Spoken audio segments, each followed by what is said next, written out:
All the evidence we've seen with our own eyes indicates that Hamas caused the killings and panic during the distribution of aid a few days ago. There was an attack by armed men on queues of people waiting to receive aid from the American company. No one possesses weapons and the ability to mobilize and carry out such an attack on people, except Hamas. UN Chief Antonio Guterres said he was appalled by reports of Palestinians killed and injured while seeking aid in Gaza. Here's UN spokesperson Stefan Dujarric. The Secretary General condemns the reported killings and injuries of Palestinians who were seeking aid in Gaza yesterday.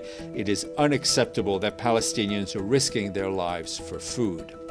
The Secretary General calls for an immediate and independent investigation into these events and for perpetrators to be held accountable.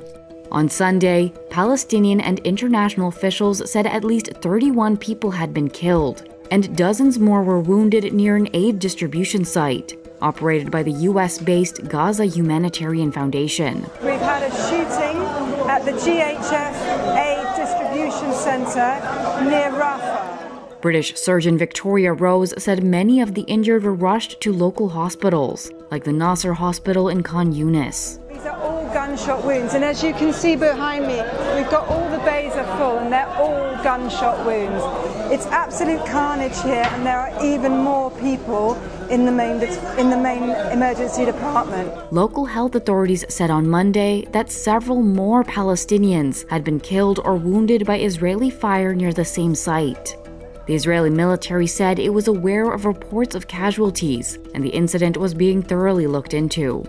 On Monday, the military said in a statement that troops operating overnight in Rafah had fired warning shots to prevent several suspects approaching them, adding the incident took place less than a mile away from the aid distribution site. It denied firing at people gathering to collect aid on Sunday. The Gaza Humanitarian Foundation, a private group sponsored by the United States and endorsed by Israel, said there had been no fatalities or injuries at its distribution site or the surrounding area.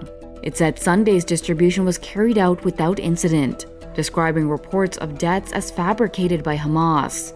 Reuters could not independently verify what took place.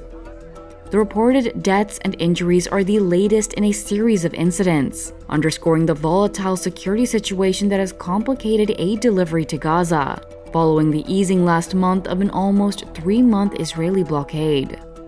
It is clear that America wants to solve the hunger issue, but Hamas is ready to kill us, torture us and starve us so that we keep on being human shields, so they aren't targeted and can stay in power. The people of Gaza don't want this, and Israel doesn't want this.